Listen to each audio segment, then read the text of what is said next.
All right, good morning, everyone. All right, well, I'm going to start off with a little bit of an anecdote here. How many of y'all heard the old saying, what you don't know can't hurt you? How many people believe that's actually true in our line of work? No. I spent some time in the Marines, and one of the things the drill instructors taught me is what you don't know is what usually sneaks up behind you and hits you in the back of the head. Okay, so what we as cybersecurity professionals, risk managers, IT directors, CISOs, whatever your title is, our primary job is we need to know what's going on. We need to know what our exposure is. We need to know what our risks are. And this isn't data that you can gather point in time. This is data that you need to know all the time, because how many of you had a cybersecurity event that's actually happened where if you just had a wonderful little time machine or a crystal ball, you would have known about it and said, oh, I could have done something about this had I only known, okay? So the key point to doing our jobs is to gather information, and not just gather it once, but gather it continuously, make sure it's accurate, make sure it's comprehensive, and then keep doing it so that you always know what's going on. That's where FortifyData comes in. We are an automated cybersecurity risk management solution, okay, or threat exposure management solution. CTEM is the buzzword these days, continuous threat exposure management. How many people have heard that? Okay. Last year it was ASM, Attack Surface Management. The marketing people came up with a new acronym with an extra letter on it. It says Continuous Threat Exposure Management. Well, that is ASM plus your third parties. But that's where FortifyData comes in. We are the party that can keep an eye on everything that's going on. We will analyze you exactly the same way the bad guys are doing it. We've taken all the information that they do, port scans, vulnerabilities, application monitoring, breach history, dark web, APT group activity, CVEs that are available, all of this data. Now, a lot of you may already have some tools that are gathering this data, and that's great, that's good, okay? But the problem you usually run into is, well, it's not that you lack the data, it's that you're drowning in the data.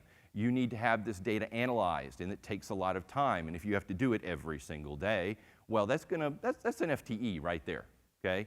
Plus, if you want to add your vendors into the mix. Now, how are you going to do that? Are you going to take all your tools and turn them on your vendors? They tend to get upset about those things, okay?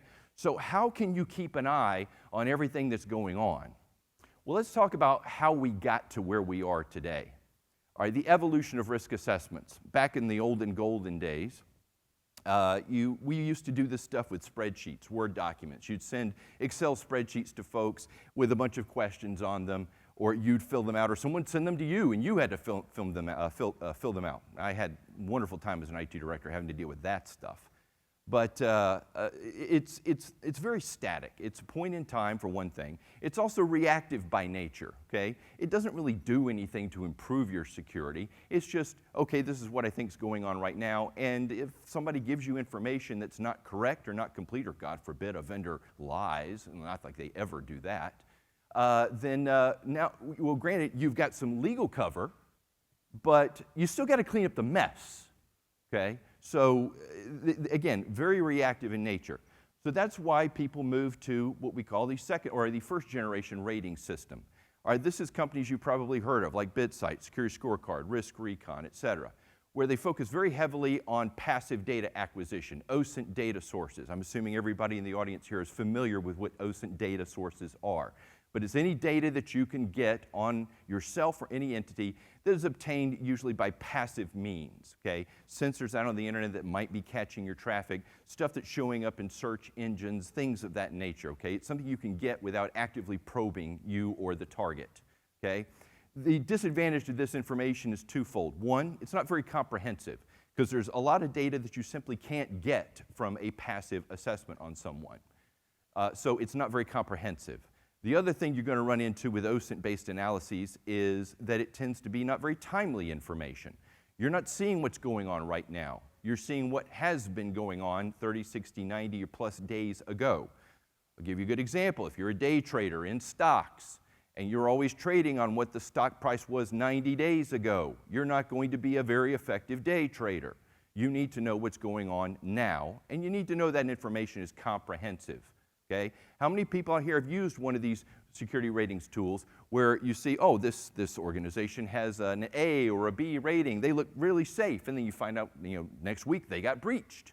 And then when you get the after-action report on that, you find out, oh, well, they were breached by something any idiot could have seen this was a problem. How come that didn't show up in the rating? And that's why, by and large, and I've been to numerous trade shows over the past year or so, the general consensus is that security ratings is something of a joke. And I have to agree with that because I know how it's done. So that leads us to where we are today, next generation risk assessments. And this is where FortifyData comes in. What are we doing? Well, we're doing live queries of vulnerabilities, major threats and vulnerabilities. We're doing all of this non-intrusively, and we're doing this continuously. So, again, how are bad guys looking at you right now? Well, they're scanning you. Everybody sees this in all their firewalls, IDSs, IPSs. Everybody knows there's this general background level noise of traffic of everybody constantly probing your armor, trying to find chinks in it.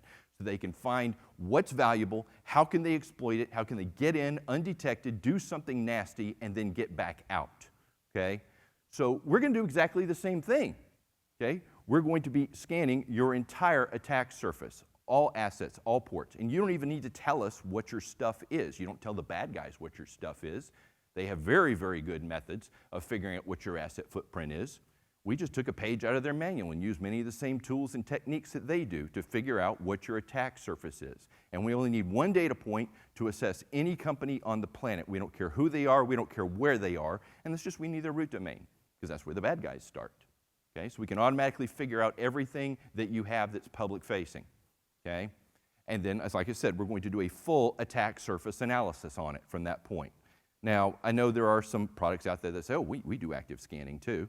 Well, there's a little bit of a difference that they generally don't tend to bring up, and that is we're not just looking at a couple hundred popular ports or even a couple thousand. We're looking at all the relevant ports on all of your assets all of the time. And then we're not just going to say, oh, I found TCP 443 open, must be a web server. No, we're going to go deeper than that. We're going to see, well, what is actually running on that port? Oh, it's a web server? Query it again. What kind of web server? Fingerprint it. Oh, it's an IIS 7.5 box. Well, now I immediately know you're running a Windows box, and I know which version of Windows you're running.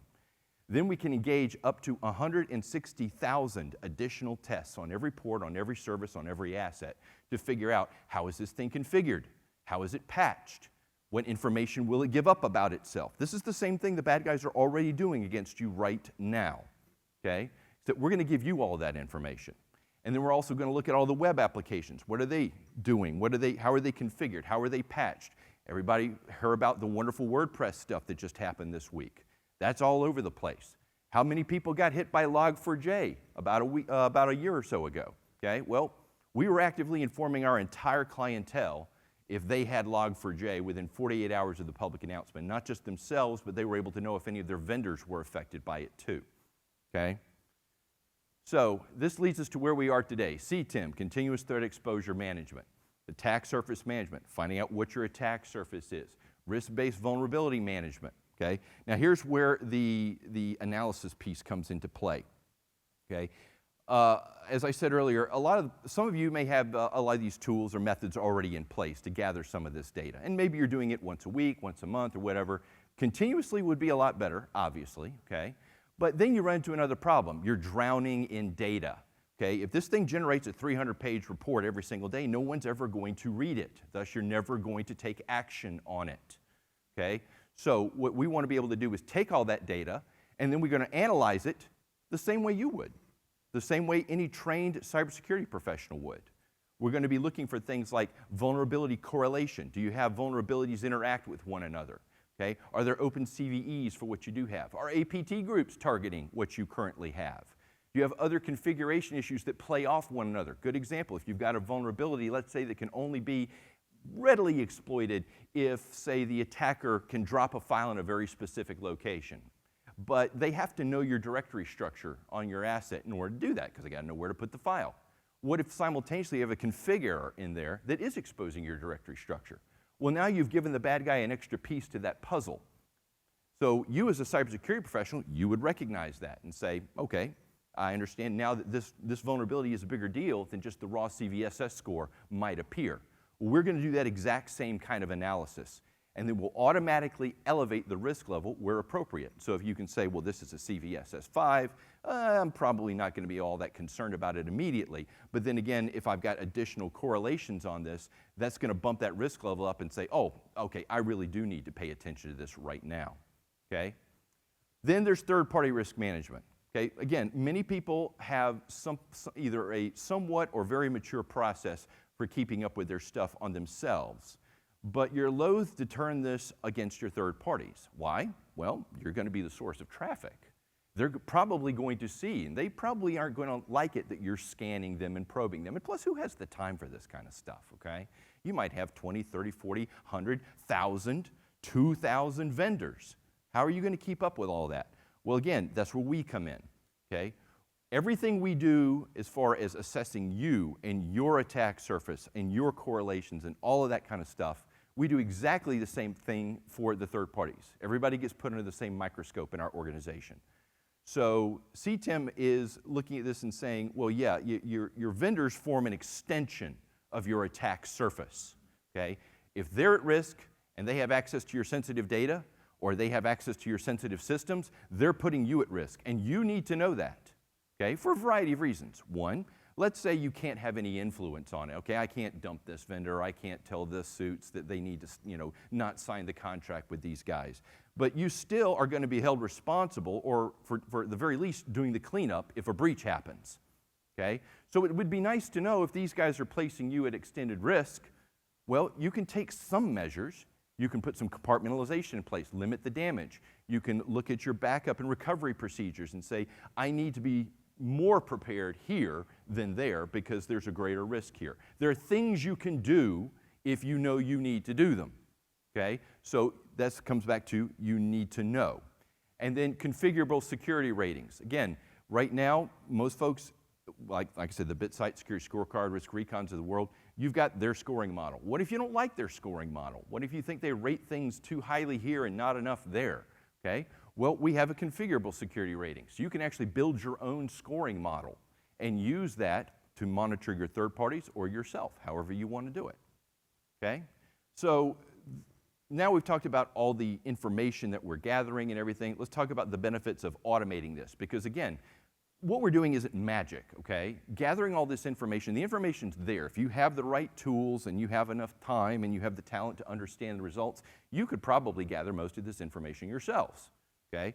But the advantage here is you don't have to buy those tools. You don't have to learn them. You don't have to keep them up and running, okay? You don't have to gather all that data and then figure out how to put the big picture together on your own. We're going to do that for you and then come up and say, this is what you need to be concerned about, and here's why. Looking from the outside at something, you can sometimes get a misrepresented view, I guess you could say, because you're not taking certain things to account.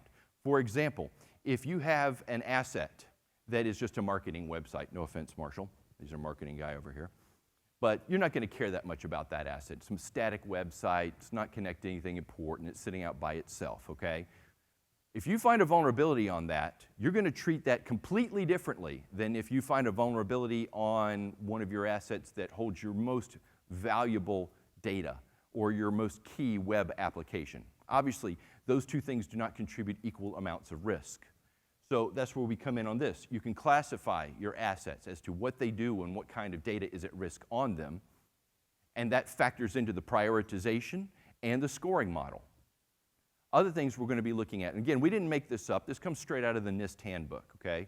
We're going to be looking at likelihoods. Likelihoods are going to be influenced by a variety of things. There's a base likelihood of everything being exploited, but then there are contributory factors, like do you have certain ports open? Do you have misconfigurations? Are there contributory vulnerabilities? Are APT groups currently targeting this? Are there CVEs out there? Are there creds out there from dark web that could be used for a credential attack? That kind of thing. Again, this is the exact kind of analysis that you would do. Okay? So we take all this data and we're using it to prioritize this. Now you'd see this on the dashboard for our application. Prioritize risks over there on the right, okay? On the dashboard there's a list of all the risks, the top 10 or top 15 risks for your organization. And it's very simple, it's deceptively simple. What we're doing is we're taking all the factors we just discussed and then we're ranking all of your vulnerabilities, top to bottom, most critical to least critical. So you can use this to drive remediation. As long as you're always working on what's in the top of this list somewhere, you're going to be making the biggest impacts on improving cybersecurity for your environment. All right, so now we're going to talk a little bit about third parties, because again, this is something that's getting a lot of attention right now because people are waking up to third parties being a significant source of risk. Because again, you can see what's going on with yourself. Most people have a fairly good idea of what they're doing and trying to keep their stuff up to date and close off these problems. But a lot of organizations are quite blind to what's going on with their third parties, or some of them have engaged some of these first-generation security ratings tools, and they're getting, oh, well, this vendor's an A. Great, I should just sit back and relax, right? And then you find out they got breached. And again, like you said, you find out why, and it's like, well, they had Log4j on an externally facing asset. It was wide open. How could somebody not see that, okay? So again, what we're doing for the third parties is the exact same analysis on them that we would do on you. We present the same information.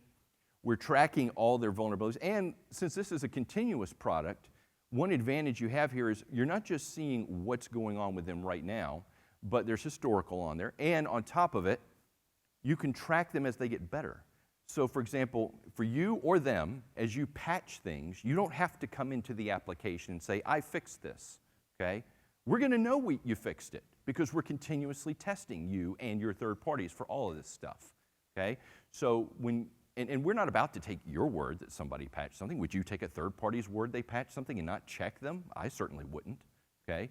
So we're gonna do the same thing. We're gonna be going in and checking to see the stuff, and when we see something's been remediated, nobody has to do anything. We automatically mark it as such, okay? So you can track not only what's currently broken, but you can see everything they've ever fixed and when they fixed it and how long it took them to fix it. We can derive all kinds of information once we have this huge corpus of data on these people. Patching cadence, okay? For example, that's a key cybersecurity metric. How quickly are these people patching? Well, we know this information because we're tracking it, okay? So you can access the third-party risk intelligence data. You can see the external attack surface assessment. Again, we're automatically footprinting them, so you get their asset inventory. You can compare it with all the CVEs that are currently out there, and again, track all of this information on them all the time. You can control auto-validation. How many people love questionnaires? Okay, everybody hates them, okay? And a lot of the way people are doing them right now are they're doing things with, you send a spreadsheet out to somebody. Ever received a NIST 853 in a spreadsheet? Oh my God, everybody hates that, okay? It's an enormous pain. And then what do you want to do? I want to get this thing done as quickly as I can and get it out of my desk because I got plenty of other stuff I need to be taken care of. So it's not like you're going to really put a lot of effort into it that you don't have to. Well, your third parties are doing the exact same thing, okay? So where we come in is first off, the whole business of sending an email attachment to a third party to get them to fill out, that's out the window, okay? None of that's awful. You send a spreadsheet to somebody, they fill it out, they send it back, they didn't fill it out right, you send it back to them to say, fix this, they send it back, you accidentally save and overwrite it the wrong, oh no, resend it, it's a mess, okay? So what we've done is instead we put the entire framework in the platform. When you have a third party that you've added to the system, at your discretion, you can onboard that third party, and then they get free access to their own findings. Okay, the advantage here is, of course, collaboratory. If they can see what you can see, and you're saying, I need you to fix this, or this is a problem, they can see the exact same thing that you can using our system. Doesn't cost them anything extra, doesn't cost you anything extra to do that, okay? But where we also come in on the questionnaires is, a lot of these questionnaires, the questions have bearing on their cybersecurity, which we just happen to know an awful lot about. So we have an auto-validation engine built into this, where we have trained it to understand what the questions actually mean. And then it will go through the assessment results looking for any data points that are relevant to that question. So again, let's go back to the old 300-page report example. Okay, you ran a report, let's say you had a report on a third party, and it generated a 300-page report. Well, as you're going through NIST 853, all 400-odd questions of it, you're going to say, okay, well, is there any data in this assessment that is bearing on this question? Well, that's kind of a lengthy thing to go searching through. It's very time-consuming to do that. Wouldn't it be nice if you had something that did it for you and then just surface just the stuff that's relevant to the question? Well, that's exactly what this does. So we're able to derive things like patching cadence, firewall and ACL misconfigurations, critical vulnerability detection on in-scope assets. Again, you can also be looking at saying things like, okay, I use Azure. okay, or Active Directory, or Azure Active Directory or something like that.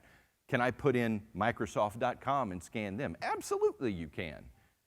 Do you need to scan all of Microsoft.com? Of course not. You're going to pull in 80,000 assets that don't all have any bearing on what you're trying to find out. So either you or the vendor can actually do a downscope or an in-scope assessment on this, where you can say, well, you know what, I've got these 80,000 assets, but these are the only ones I'm concerned about for the purposes of the assessment and the questionnaire. And again, that narrows those search results for you. So again, improving the questionnaire validation process, not only do you get to see these nuggets of data that are relevant to the question, but so does your third party. Okay, think about these people. A lot of them, they don't have the tools, the technology, the talent to understand what their own cybersecurity is. They may be basing their responses on a pen test that was done 9 months ago. Is it still valid? It might be. I wouldn't bet on it though, okay? So whereas what we're gonna be doing is we're doing the assessment right then and there. The data is current. So if the validation, if the question I use from PCI in my demos all the time is like, do you have controls in place that would prevent untrusted outside parties from getting access to sensitive systems? Okay, it's a very common question. And of course you want to answer yes, because that would make you compliant. The third party wants to answer that. Well, if we go through our assessment and say, well, wait a minute, I see TCP 3306 open here. You got a MySQL port wide open. Or 5432, you got a Postgres port open, okay? And since databases tend to have important stuff in them, because that's why they're there, then we would flag that and say, hey, you know you got this open here, right? And the third party gets to see that while they're filling out the questionnaire. So the important thing is you're giving them data they may not have on themselves, or at the very least more current data. You're also letting them know that you know about this. So if they were tempted to shade the truth, okay, well, now they're a little bit dissuaded from that, okay? And so they see this information while they're answering the questionnaire. You also get to see the information when you're validating it. I'd like to open up the floor for questions for anyone.